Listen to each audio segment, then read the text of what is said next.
आणि बातमी येते 26 अकराचा मास्टरमाइंड तहूर राणा याच्या संदर्भात। 26 अकराचा मास्टरमाइंड तहूर राणा याला घेऊन एनआयएचं पथक दिल्लीमध्ये दाखल झालेलं आहे। तहूर राणाला विशेष विमानाने दिल्लीच्या पालम विमानतळावर आणण्यात आलं। तहूर राणाला पटियाला हाऊसच्या एनआयए कोर्टामध्ये हजर करत त्याचा ताबा एनआयए मागणार आहे। 26 अकराचा मास्टरमाइंड तहूर राणाला भारतात आणलं। भारतात आणलेला मुंबई हल्ल्याचा आरोपी तहूर राणा एनआयएच्या कोठडीत राहणार आहे। राणाच्या चौकशीसाठी एनआयएनं विशेष टीम तयार केली आहे। 64 वर्षांचा तहूर राणा मूळचा पाकिस्तानी आणि सध्या कॅनडाचा नागरिक आहे। राणाला भारतात आणतानाच पाकिस्ताननं राणाचा आमच्याशी संबंध नसल्याचं म्हटलंय। राणानं त्याच्या पाकिस्तानी कागदपत्रांचं 20 वर्षांपासून नूतनीकरण केलं नसल्याचं पाकिस्ताननं म्हटलंय। तहूर राणावर काय आरोप? तहूर राणावर मुंबई हल्ल्याचा आरोपी डेव्हिड हेडलीला जागांची रेकी करण्यासाठी मदत केल्याचा आरोप आहे। डेव्हिड हेडलीनं अमेरिकेच्या डिपार्टमेंट ऑफ जस्टिसला राणानं मुंबई हल्ल्यासाठी काय मदत केली ते सांगितलं। 2005 मध्ये हेडलीला लष्कर-ए तोयबानं मुंबईत हल्ला करण्यासाठी जागा शोधायला मुंबईत पाठवलं। 2005 ते 2008 दरम्यान हेडली 5 वेळा भारतात आला। 2006 मध्ये लष्कर-ए तोयबा आणि हेडली यांनी मुंबईत येण्याच्या बहाण्यासाठी इमिग्रेशन कंपनीचं कार्यालय मुंबईत टाकायचं ठरवलं। हेडली त्यासाठी शिकागोला गेला आणि त्याच्या बालपणीचा मित्र तहूर राणाला भेटला। तहूर राणा कॅनडासह जगभरात इमिग्रेशन कंपनी चालवतो। हेडलीनं राणाला मुंबईत हल्ल्यासाठी जागा शोधण्याचा प्लॅन सांगितला। तहूर राणानं हेडलीच्या मुंबई हल्ल्याच्या प्लॅनसाठी सहमती दर्शवली। तहूर राणाच्या इमिग्रेशन कंपनीचं ऑफिस मुंबईत टाकून त्याचा वापर करण्याचा प्लॅन दोघांनी आखला। तहूर राणाच्या ऑफिसचा वापर करून हेडलीनं मुंबईत येऊन हल्ल्यांसाठी जागांची रेकी केली। या दरम्यान तहूर राणा पत्नीसह मुंबईत येऊन हॉटेल ताजमध्ये थांबला होता। 2009 मध्ये राणा आणि हेडलीला मुंबई हल्ला आणि अतिरेकी घटनांसाठी शिकागोत अटक झाली। राणावर डेन्मार्कमध्ये डॅनिश पेपरवर झालेल्या अतिरेकी हल्ल्यात सहभागी असल्याचा आरोप आहे। पेपरवर झालेल्या हल्ल्याप्रकरणी राणाला अमेरिकेत 14 वर्षांची शिक्षा झाली आहे। मात्र मुंबई हल्ल्यात थेट सहभाग नसल्याप्रकरणी अमेरिकन कोर्टानं राणाला निर्दोष सोडलं। भारतानं मात्र मुंबई हल्ल्याप्रकरणी राणाच्या प्रत्यार्पणाची मागणी अमेरिकेकडे सतत रेटत ठेवली। अमेरिकेच्या सुप्रीम कोर्टानं राणाच्या भारतात प्रत्यार्पणाला मंजुरी दिली। सुप्रीम कोर्टाच्या निर्णयाला डोनाल्ड ट्रम्प यांनी हिरवा कंदील दिल्यानंतर राणाचं भारतात प्रत्यार्पण झालं। कॅनडात स्थायिक होण्याआधी तहूर राणा पाकिस्तानी आर्मीत डॉक्टर होता। राणा पाकिस्तानची अतिरेकी संघटना लष्कर-ए तोयबाचा सदस्यही आहे, तसंच त्याचे ISI सोबतही संबंध आहेत। राणाला भारतात आणल्यानं पाकिस्तानातील हेडलीचे आका, पाकिस्तान आर्मी, ISIचा मुंबई हल्ल्यात काय रोल होता याची माहिती बाहेर येईल। तर डेव्हिड हेडलीचं भारतात प्रत्यार्पण झाल्याशिवाय 26 अकरा हल्ल्याचा खटला पूर्णच होऊ शकत नाही। मात्र हेडलीचं भारतात प्रत्यार्पण न होण्याला अनेक बाबी कारणीभूत आहेत। हेडली अमेरिकेसाठी गुप्त माहिती तसंच पाकिस्तानच्या अतिरेकी संघटनांची माहितीचा खजिना आहे। हेडलीबाबत म्हटलं जातं, अमेरिकेची गुप्तचर यंत्रणा FBI साठी डबल एजंट म्हणून काम करायचा। हेडली मुंबई आणि डेन्मार्कमधील न्यूजपेपरवरील हल्ल्यात सहभागी आहे। पण हेडलीची अमेरिकेच्या संस्थेसोबत एका सहकार्याची डील झालेली आहे असं बोललं जातं। त्यामुळे भारत आणि डेन्मार्कलाही प्रत्यार्पण केलं जाणार नाही आणि डीलमुळेच अमेरिकेत त्याला फाशी झाली नाही असं म्हटलं जातं। हेडलीचा मुंबई हल्ल्यातील हात आणि पाकिस्तानच्या लष्कर-ए तोयबाशी असलेले कनेक्शन यामुळे अमेरिकेसाठी महत्त्वाचं आहे। जर हेडलीचं प्रत्यार्पण झालंच तर त्याला भारतात फाशी होईल, त्यामुळे अमेरिकेशी डील केल्याची चर्चा आहे।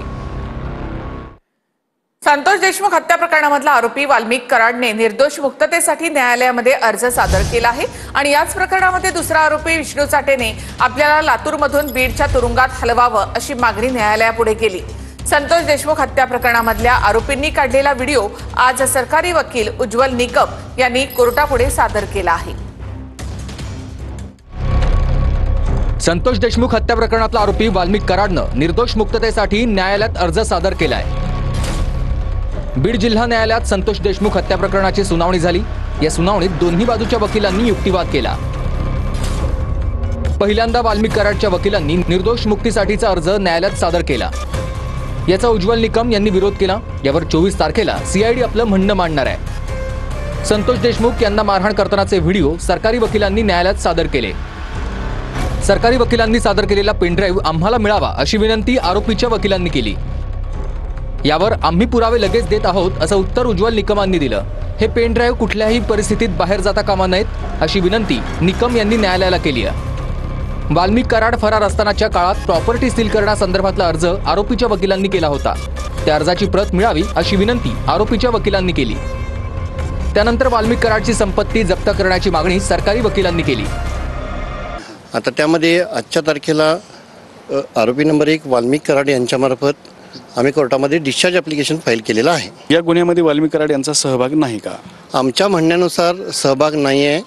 त्याकरताच आम्ही तसा अर्ज न्यायालयात दाखल केला आहे. तो अर्ज न्यायप्रविष्ट आहे. वाल्मिकने त्याच्या अर्जामध्ये अनेक मुद्दे उपस्थित केलेले आहेत. पहिला मुद्दा म्हणजे त्याचा या प्रकरणात कुठे काही संबंध नाही, तो खुनामध्ये नाही, खंडणी त्याने मागितलेली नाही आणि तो कसा निर्दोष आहे हे दाखवण्याचा केविलवाणी प्रयत्न त्याच्या अर्जामध्ये आहे असं सकृत दर्शनी दिसतं. संतोष देशमुख हत्या प्रकरणातला आरोपी विष्णू चाटे सध्या लातूरच्या कारागृहात आहे. आपल्याला लातूरमधून बीडमध्ये हलवण्यात यावं अशी विनंती विष्णू चाटेच्या वतीनं करण्यात आली आहे. त्या आरोपीने सुरुवातीला अर्ज असा केला होता की मला लातूरच्या तुरुंगात ठेवावं, परंतु असं दिसतंय की त्याला एकटं असल्यामुळे आता तिथे करमत नाहीये, म्हणून त्याने इच्छा व्यक्त केलेली आहे की मला या न्यायालयात शिफ्ट करण्यात यावं. आजच्या सुनावणी दरम्यान संतोष देशमुख यांचे बंधू धनंजय देशमुखही हजर होते. आरोपींना फाशी मिळावी आणि आम्हाला न्याय मिळावा अशी मागणी धनंजय देशमुखांनी केली आहे. अपेक्षित हेच आहे सुरुवातीच्या दिवसापासून की ज्या क्रूरकर्मी लोकांनी ह्या सगळ्या ज्या एका निष्पाप माणसाला, आमच्या कुटुंबाला ज्यांनी पोरकं केलं, ज्यांनी एकदम अतिशय चुकीच्या पद्धतीनं संपवलं आमच्या माणसाला, कुटुंब प्रमुखाला, त्या सगळ्या क्रूरकर्मी लोकांना जेवढ्या लवकरात लवकर होईल तेवढ्या फाशीची शिक्षा झाली पाहिजे हीच आमची मागणी आहे आणि ते तशी शिक्षा लवकरात लवकर व्हावी. धनंजय मुंडे आणि त्यांच्या गँगची वृत्ती ही औरंगजेबापेक्षा सुद्धा क्रूर आहे अशी टीका करुणा मुंडे यांनी केली आहे. माझ्या आईवर दबाव टाकला आणि त्यामुळे तिने आत्महत्या केली, बहिणीवर अत्याचार केले गेले असा आरोप करुणा मुंडे यांनी केला आहे. देशमुख हत्या प्रकरण इतना क्रूर वृत्तीचा झालेला आहे ना भूतो ना भविष्यती. मी बोलते की औरंगजेबावरती पिक्चर बनते, पण त्यांच्यापेक्षा क्रूर वृत्ती हे धनंजय मुंडे एन गुंडा गँगची आहे. त्याच्यासाठी हे लोकांना इतका माज आहे ना की रस्सी जल गई पर बल नहीं गए इन लोगों के. पुण्यामधल्या मंगेशकर रुग्णालयामुळे झालेल्या ईश्वरी भिसेंच्या मृत्यूवरून विजय वडेट्टीवारांनी संताप व्यक्त केलाय. मंगेशकर कुटुंब ही लुटारूंची टोळी असल्याचा घणाघात वडेट्टीवार यांनी केला. तर दुसरीकडे मंगेशकर रुग्णालयावर धर्मादाय आयुक्तांनी नवा ठपका ठेवलेला आहे. गरिबांसाठीचा निधी मंगेशकर रुग्णालयानं वापरलाच नाही असं अहवालामध्ये म्हटलेलं आहे. दीनानाथ मंगेशकर रुग्णालयात झालेल्या ईश्वरी भिसेंच्या मृत्यू प्रकरणी वडेट्टीवार संतापले आहेत. मंगेशकर कुटुंब ही लुटारूंची टोळी असल्याचा आरोप वडेट्टीवारांनी केलाय. लुटारूंची टोळी ते कोणी कधी दान केल्याचं पाहिलंय. त्या मंगेशकर फॅमिलीनी केवळ गाणं चांगलं गायलं म्हणून सगळ्यांनी मिरवलं. लता दिदी, आशा दिदी, हे दिदी ते दिदी, ज्या माणसाने खिलारी पाटलांनी जमीन दिली त्यांना सोडलं नाही या नालायकांनी. हे कसले माणुसकी आहे यांच्यात.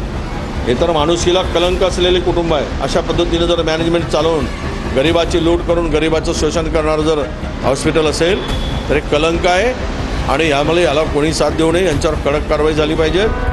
दीनानाथ मंगेशकर रुग्णालयावर धर्मादाय आयुक्तांनी आणखी एक ठपका ठेवलाय. गरीब रुग्णांसाठी 30 कोटी रुपयांचा निधी रुग्णालयानं वापरलाच नसल्याचं अहवालात म्हटलंय. रुग्णालयासाठी ज्या नियमावली असतात त्या नियमावलीचं पालन हॉस्पिटलकडून होत नाही असं अहवालात म्हटलंय. 70 पेक्षा जास्त पानं असलेला हा अहवाल सरकारला सादर करण्यात आलाय. सरकारची कमिटी नेमली त्यांनी सुद्धा असं हे दिला की त्यांच्याकडे 37 कोटी रुपये शिल्लक आहे. ते काहीतरी असं काहीतरी मध्ये आलं होतं आणि परत त्यांच्याकडे पैसे मागितले गेले. हे ते केळकर म्हणून कोण आहे त्यांनी सुद्धा कबूल केलं. आता इथे जे आहे ते झालेली फार दुर्दैवी घटना आहे आणि त्याच्यावर निश्चितपणे कारवाई होते. भिसे कुटुंबानं मंगेशकर रुग्णालयाच्या डॉक्टरांविरोधात गुन्हा दाखल करण्याची मागणी केली आहे. डॉक्टर सुश्रुत घैसास आणि डॉक्टर धनंजय केळकर यांच्या विरोधात भिसे कुटुंबानं पुण्यातल्या अलंकार पोलीस ठाण्यात तक्रार दिली आहे. पुणे पोलिसांनी वैद्यकीय संचालक डॉक्टर धनंजय केळकर, वैद्यकीय अधीक्षक डॉक्टर अनुजा जोशी, अतिदक्षता विभाग प्रमुख डॉक्टर समीर जोग, प्रशासक सचिन व्यवहारे आणि डॉक्टर सुश्रुत घैसास यांचा जबाब नोंदवलाय. भिसे कुटुंबानं उपमुख्यमंत्री एकनाथ शिंदे यांनी दिलेली 5 लाखांची आर्थिक मदत नाकारली आहे. मंत्री चंद्रकांत पाटील यांनी दिलेली 1 लाखाची मदत घेण्यासही भिसे कुटुंबानं नकार दिलाय. आणि आता बातमी येते एसटी कर्मचाऱ्यांची. एसटी कर्मचाऱ्यांचं मार्च महिन्याचं 56% वेतन फक्त जमा झालंय. यंदा शासनाकडून मागणीच्या तुलनेमध्ये निम्मा निधी मिळाला आणि त्यामुळे कर्मचाऱ्यांना अर्धच वेतन मिळालेलं आहे. उरलेला 44% वेतन कधी मिळेल या संदर्भात कर्मचारी चिंतेत आहेत. तर एसटी महामंडळाने राज्य शासनाकडे 1000 कोटी रुपये मागितल्याची सूत्रांची माहिती आहे. एसटी कर्मचाऱ्यांना मार्च महिन्याचं 56% वेतन जमा. शासनाकडून मागणीच्या तुलनेत निम्माच निधी मिळाल्याने वेतन कमी. उरलेले 44% वेतन कधी मिळणार? एसटी कर्मचारी चिंतेत. एसटी महामंडळाने राज्य शासनाकडे 1000 कोटी रुपये मागितल्याची सूत्रांची माहिती आहे. सरकारने पैसे दिल्यावर कर्मचाऱ्यांचे 100% पगार होणार असल्याची सूत्रांची माहिती आहे. 15 तारखेला महामंडळाची परिवहन विभागाच्या सचिवांसोबत बैठक. अपुऱ्या पगारात जगायचं कसं असा सवाल आता एसटी कर्मचाऱ्यांसमोर येऊन ठेपलाय. पूर्ण पगाराची मागणी करत कर्मचाऱ्यांनी थेट आंदोलनाचा इशारा दिलाय. महिन्याभराचं काम करून आम्हाला मात्र 56% पगार दिलाय आणि त्यामुळे राज्यातला एसटी कर्मचारी प्रचंड प्रक्षुब्ध झालेला आहे. आम्हाला खायची वांदी झालीत आणि म्हणून तातडीने 100% पगार करावा, अन्यथा आमचा संघर्ष अटळ आहे. आम्ही आंदोलनाचं कालच भावना प्रशासनाला कळवलेल्या आहेत. वेळेवर जर पगार मिळत नसेल तर हे कर्मचाऱ्यांचं खरं दुर्दैव आहे आणि एसटी प्रशासनाच्या शासनाच्या विरोधात अतिशय कामगारांमध्ये असंतोष निर्माण झालेला आहे. एसटी कर्मचाऱ्यांच्या अर्ध्या पगारावरून विजय वडेट्टीवारांनी सरकारवर निशाणा साधला. सरकारची ऐपत नव्हती तर नवीन योजना दिल्या कशाला? काय गरज होती? सरकारला वाटत होतं की आम्ही एसटी कर्मचाऱ्यांचे पगार थांबवून इतर योजना सरकारला द्यायचे होते का? एसी मध्ये बसणाऱ्यांचे पगार थांबवा, पण एसटी कर्मचाऱ्यांचे पगार पूर्ण द्या.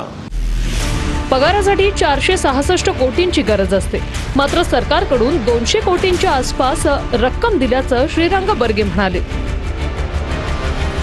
मात्र काही तांत्रिक अडचणींमुळे उर्वरित रक्कम 10 दिवसात खात्यात टाकणार असून सरकार सकारात्मक असल्याचं सदावर्ते म्हणाले. या महिन्यात सरकारने फक्त 272 कोटी 96 लाख रुपये इतकीच दिली, म्हणजे जवळ आता ती वाढून मला 1000 कोटी पर्यंत गेली रक्कम. म्हणजे 1000 कोटी आमचं देणं आहे, त्याचे तुम्ही 272 कोटी 96 लाख रुपये देतात, कसा पगार करणार? 8-10 दिवसामध्ये वरच्या स्तरावर तातडीने कारवाई चालू आहे आणि होईल. त्यात मी त्यांना विचारलं लवकरच पगार होईल, म्हणजे आश्वासन नाही, होईलच म्हणले मला. दरम्यान अर्थ खात्याविषयी परिवहन मंत्री प्रताप सरनाईकांकडून खंत व्यक्त केली होती. प्रवासी संख्या आमची वाढली आहे, परंतु पैसे मात्र आम्हाला जे अर्ध तिकीट आहे त्याचे शासनाकडून प्रतिपूर्तीच्या माध्यमातून मिळतात. ते पैसे जर वेळेवर मिळाले तर आम्ही प्रॉफिट मध्ये जाऊ, पण कधी कधी ते पैसे वेळेवर शासनाच्या आमच्या अर्थ खात्याच्या डिपार्टमेंटकडनं मिळत नसल्या कारणानं कधी कधी प्रॉब्लेम निर्माण होतो. नाशिकच्या सप्तशृंगी गडावर भाविकांची गर्दी झाल्यामुळे चेंगराचेंगरी सदृश्य परिस्थिती निर्माण झाली होती. गर्दीमुळे भाविकांची एकमेकांना ढकलाढकली झाली होती. दरम्यान कोणतीही चेंगराचेंगरी या ठिकाणी झाली नाही असं वणी देवस्थानाकडून स्पष्ट करण्यात आलेलं आहे. दर्शनासाठी भाविकांची अलोट गर्दी झाल्यानं नियोजन चुकल्याचा आरोप केला जातोय. गडाच्या पहिल्या पायरीजवळ भाविकांमध्ये ढकलाढकली झाली. वेटिंग हॉलमध्येही गर्दी होऊन ढकलाढकली झाली. प्रशासन आणि पोलीस व्यवस्थेची धावपळ झाली.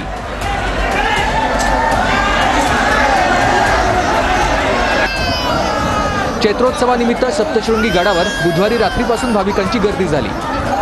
दर्शन सुलभ व्हावं म्हणून दर्शन मार्गामध्ये बॅरिगेड्स लावण्यात आले होते. मात्र काही ठिकाणी बॅरिगेड्स तुटल्यानं चेंगराचेंगरीची परिस्थिती उद्भवली. मंदिराच्या पायथ्याशी दोन्ही बाजूला गटाराचं काम सुरू आहे. मंदिरात जाणाऱ्या रस्त्याची रुंदी कमी झाल्यानं चेंगराचेंगरीची परिस्थिती उद्भवली. भाविकांकडून पोलीस आणि सप्तशृंगी गड व्यवस्थापनाविरोधात नाराजी व्यक्त करण्यात येते.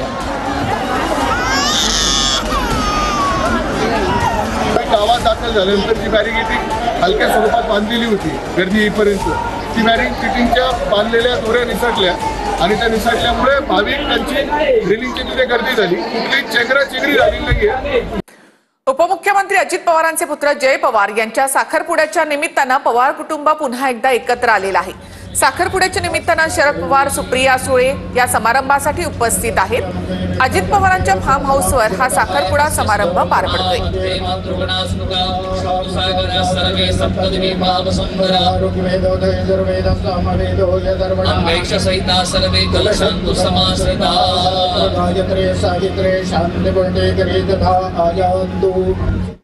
तर सुप्रिया सुळे यांच्या रस्त्यासंदर्भातील आंदोलनावर मात्र आज अजित पवारांनी टोला लगावला.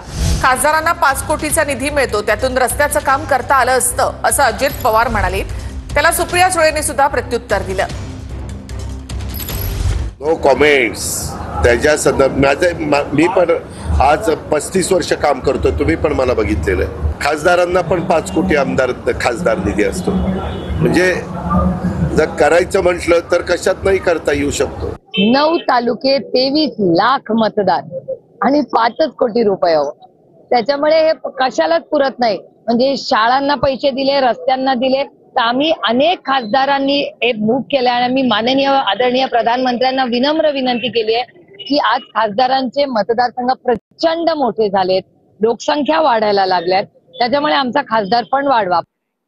पवार साहेबांना दैवत मानत होतो, आजही मानतो असं अजित पवार यांनी म्हटलेलं आहे. यावर दादांवर काकांची पुण्याई आहे हे स्पष्ट आहे अशी प्रतिक्रिया विजय वडेट्टीवार यांनी दिली. परिस्थितीनुसार सगळं बदलत असतं असंही ते म्हणाले. आम्ही घेतलाच ना निर्णय. आम्ही पण घरामध्ये आम्ही पण पवार साहेबांना दैवत मानत होतो, आजही मानतो. परंतु कुठंतरी आज देशाला मोदी साहेबांच्या सारखा मजबूत नेता मिळालेला आहे. जगामध्ये देशाचा मान सन्मान वाढवण्याच्या करता त्यांना पाठबळ देणं हे आपलं काम होतं. अजितदादांना जर शरद पवार साहेबांच्या साठी दैवत म्हणून जर उल्लेख होत असेल तर तो मला वाटते बीडच्या भाषणातही त्यांनी केलेला आहे. पुण्याई कोणाची तर आई वडिलांची आणि चुलतेची पुण्याई असं ते बोललेत. म्हणजे स्पष्ट आहे की त्यांच्या मागे काकांची पुण्याई आहे. लँडिंगची सुरुवात करताना अजित पवार असं म्हणाले, शरद पवारांना मी कालही दैवत मानत होतो आणि आजही मानतो. आणि या दैवताला मी कालही लाताडत होतो आणि आजही लाताडतो. काय काय बोलले त्यांच्याविषयी, वयाविषयी बोलले आणि काय दैवत मानतात. हा अजितदादाचा प्रश्न आहे. त्यांनी आता ते कौटुंबिक संबंध आहेत, ते कालही मानत होते, आजही मानतात, उद्याही मानतील, म्हणून त्याच्यावर भाष्य करणं योग्य नाही. लँडिंगची सुरुवात करताना अजित पवार असं म्हणाले की शरद पवारांना मी कालही दैवत मानत होतो आणि आजही मानतो. आणि या दैवताला मी कालही लाताडत होतो आणि आजही लाताडतो. काय काय बोलले त्यांच्याविषयी, वयाविषयी बोलले आणि काय दैवत मानतात. अजित पवार असे म्हणाले की शरद पवारांना मी आजही दैवत मानतोय. मोदींसारखा मजबूत नेता देशाला मिळाला आणि त्यामुळे समर्थन केलं. ते आपापली पळवट आहे, सोयीचं वक्तव्य आहे.